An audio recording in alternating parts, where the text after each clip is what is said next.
Depuis le début de cette mandature, le leitmotiv du groupe majoritaire et de l'exécutif est assez simple, somme toute. Nous sommes, nous, de bons gestionnaires. Nous sommes, nous, de bons gestionnaires. Je ne reviendrai pas ici sur la mauvaise foi de certains, quoique, Monsieur le Président Le Serre, tout à l'heure, vous avez fait écho aux propos de Monsieur Régis Koch en la matière. Donc, je ne reviendrai pas ici sur la mauvaise foi de certains dans cet hémicycle qui ont laissé entendre que la dégradation de la situation financière de notre collectivité était liée à des actes de mauvaise gestion de la précédente majorité de gauche. Le temps fait son œuvre et les accusations simplistes de début de mandat ont laissé la place, je le crois, à la réalité des faits. Réalité des faits qui sont, comme bien souvent, simples et têtus. Le Nord, plus encore que les autres départements, est fortement contraint par le poids grandissant des allocations individuelles de solidarité et leur non-compensation par l'État. Et d'ailleurs, contrairement aux propos que vous avez tenus, Monsieur le Président Le Serre, et propos rapportés par le moniteur des travaux publics, vous évoquiez la mise sous tutelle de notre collectivité. Nous le savons, les uns et les autres, je l'affirme, il n'y a jamais eu, mais en plus, il n'y en a jamais été question de cette mise sous tutelle. C'est faux. Mais je l'affirme, Monsieur Le Serre. Mais puisque vous revendiquez ce terme de gestionnaire dans la conduite des affaires départementales, je pense que c'est à l'aune de ce qualificatif qu'il nous revient d'analyser votre proposition de budget primitif pour l'année 2018. Visiblement, être un bon gestionnaire, c'est d'abord augmenter les impôts après avoir promis pendant la campagne électorale qu'on ne les augmenterait pas. En 2016, vous avez ainsi amené le Nord au pied du podium, à la 4e place avec 25,7% d'augmentation de la taxe sur le foncier bâti. Ce faisant, vous avez prélevé à chaque fois, en 2016 et en 2017, 100 millions d'euros supplémentaires sur les nordistes. Grand prince, vous annoncez dans ce budget primitif la baisse de moitié de cette augmentation. Pour autant, la hausse de la taxe sur le foncier bâti restera supérieure de 13,07% par rapport à 2015. De la même manière, vous annoncez restituer 50 millions généreux d'euros aux nordistes. Mais ce que vous ne dites pas, c'est qu'en intégrant l'effet de base, le véritable effort de notre collectivité s'élève à 44 millions d'euros. Être un bon gestionnaire, c'est également, évidemment, de détricoter les politiques sociales et volontaristes menées par notre collectivité. Entre 2015 et 2016, ce sont 150 millions d'euros qui ont été amputés sur le fonctionnement.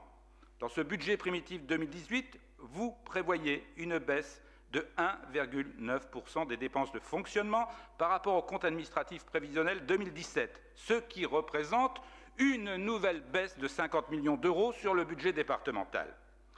Être de bons gestionnaires vous conduit ainsi à réduire le niveau de service public rendu au regard dans les tensions au sein des unités territoriales de prévention et d'action sociale dans les collèges. Mais comment pourrait-il en être autrement, puisque dans votre budget primitif, vous prévoyez une nouvelle suppression de 170 postes. Regardons maintenant l'effet de cette bonne gestion sur l'investissement. Visiblement, il n'est pas si bon puisque son niveau est en baisse. Il passe de 240 millions en 2016 à 229,5 millions en 2018 sur la base d'une consommation à 90% des crédits prévus. Il s'agit d'un taux d'investissement par habitant parmi les plus bas de France. Au niveau des recettes inscrites au budget primitif, votre stratégie nous interroge également. Les recettes issues des droits de mutation à titre onéreux, les DMTO, sont largement sous-estimées pour 2018. Le montant attendu est en baisse de 3,4% par rapport au compte administratif prévisionnel 2017, alors que la hausse a été de près de 15% entre 2016 et 2017. Vous passez ainsi à côté de 20 millions d'euros de recettes. De la même manière, le fonds d'urgence en direction des départements et le fonds de soutien pour la prise en charge des mineurs non accompagnés ne figurent pas dans vos documents comptables, malgré leur inscription respective dans le projet de loi de finances rectificative 2017 et dans le projet de loi de finances 2018. Nous estimons ainsi que vous passez à côté de recettes potentielles de 12 millions d'euros pour le premier et de 3,6 millions d'euros pour le second. En sous-estimant délibérément les recettes, vous privez le département de marge de manœuvre budgétaire pour alimenter un discours sur l'inéluctable politique d'austérité à conduire. Là encore, le qualificatif de bon gestionnaire ne semble pas tout à fait adéquat. Dès lors, nous pourrions nous attendre à ce que cette attitude de bon gestionnaire permette à minima d'améliorer les ratios du département. Là encore, il n'en est rien. L'épargne brute de la collectivité passe de 7,9 à 6,3. La baisse se chiffre ainsi à 23,3% entre 2016, compte administratif, et 2018, budget primitif. L'épargne nette est quasi nulle, à 24 millions d'euros en 2018, soit 0,89% de recettes réelles de fonctionnement. Quant à cette fameuse capacité de désendettement, elle recule et passe de 6,2 à 7,6 années entre 2016 et 2018. Sur ce dernier point, justement, Monsieur Poiret, vous nous expliquiez lors de la dernière commission numéro 1 que le département était tenu de rester en deçà de 8 années de capacité de désengagement au regard des engagements pris auprès de la Banque européenne d'investissement. Un carcan qui, évidemment, n'a pas manqué de nous interpeller. Comment expliquer que, dans le même temps, le département de la Seine-Saint-Denis, dont l'endettement par habitant est de 931 € en 2016, soit le double du Nord, ait obtenu des conditions d'emprunt bien plus avantageuses, avec un ratio de désendettement à 14 ans. Visiblement, M. Poiret, le bon gestionnaire, n'a pas été ici un si bon négociateur. Franchement, M. Poiret, on peut... Franchement, M. Poiret, franchement,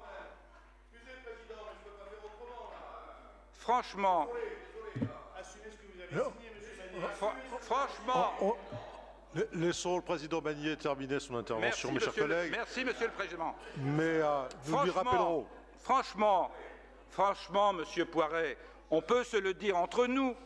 Si la majorité départementale avait passé moins de temps en début de mandat à parler de tutelle et à comparer le Nord à la Grèce, la Banque européenne d'investissement ne serait pas prise pour la Troïka en imposant à notre seul département des conditions si restrictives lors de la renégociation de cet emprunt.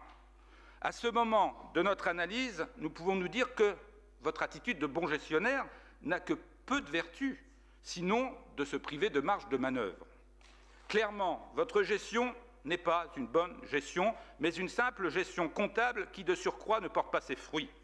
Vous méprenez pas pour autant. La bonne gestion, nous n'avons rien contre. Mais contrairement à vous, nous considérons que cela doit être au service d'une politique. Eh oui, la politique n'est pas un gros mot. Nous devons effectivement avoir une vision de l'avenir, de l'évolution de notre territoire et des services publics que nous voulons rendre aux nordistes. C'est pourquoi nous avons souhaité y donner corps avec notre proposition de contre-budget. Il ne s'agit pas pour nous d'être contre par principe, mais de faire la démonstration aujourd'hui qu'une alternative politique à votre budget est possible. Ce contre-budget chiffré et argumenté montre que, tout en respectant les équilibres budgétaires du département et une maîtrise de l'endettement, nous pouvons construire un Nord plus fort parce que plus solidaire. Contrairement et concrètement, notre contre-budget se décline autour de 2 amendements, avec un premier consacré au volet des recettes et un second consacré au volet des dépenses. Sur le plan des recettes, nous considérons qu'il est d'abord nécessaire de réintégrer les recettes sous-estimées ou oubliées que nous avons mentionnées. Avec les DMTO, le fonds d'urgence au département et le fonds de soutien à la prise en charge des MNA, ce sont 35,6 millions d'euros de recettes supplémentaires que nous intégrons au budget. Par ailleurs, la trajectoire de la dette montre un désendettement brutal du département entre 2015 et 2016 qui a affecté lourdement ses capacités d'action. Pourtant, avec un encours de 522 € par habitant en 2016, le Nord se situe sous la moyenne des départements de même strate, 576 € par habitant.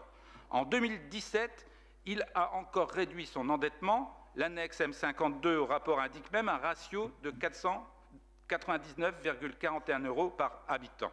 C'est pourquoi, tout en maintenant une stratégie de maîtrise de l'endettement, il nous semble envisageable d'augmenter celui-ci à hauteur de 20 millions d'euros. Avec ces nouveaux emprunts en 2018, le Nord maintiendrait un encours bien en deçà de la moyenne avec 507,41 € par habitant. Cet emprunt supplémentaire sera de fait affecté à l'investissement et en parallèle, nous prévoyons de diminuer du même montant les fonds propres du département fléchés sur l'investissement pour les réaffecter sur le fonctionnement. De sorte que tout en maintenant un même niveau d'investissement, notre contre-budget dégage des recettes supplémentaires à hauteur de 55,6 millions d'euros. Celles-ci doivent permettre de retrouver des marges de manœuvre sur nos politiques de solidarité humaine et territoriale. Nous en venons ainsi à l'objet de notre amendement numéro 2 qui détaille l'affectation de ces recettes supplémentaires et dont mes collègues ont pu présenter les sous-amendements détaillés dans le cadre des débats thématiques d'hier et d'aujourd'hui. La répartition de ces dépenses supplémentaires a été guidée par deux priorités. La première priorité est de répondre aux besoins en matière de solidarité et à l'urgence sociale que connaît notre territoire.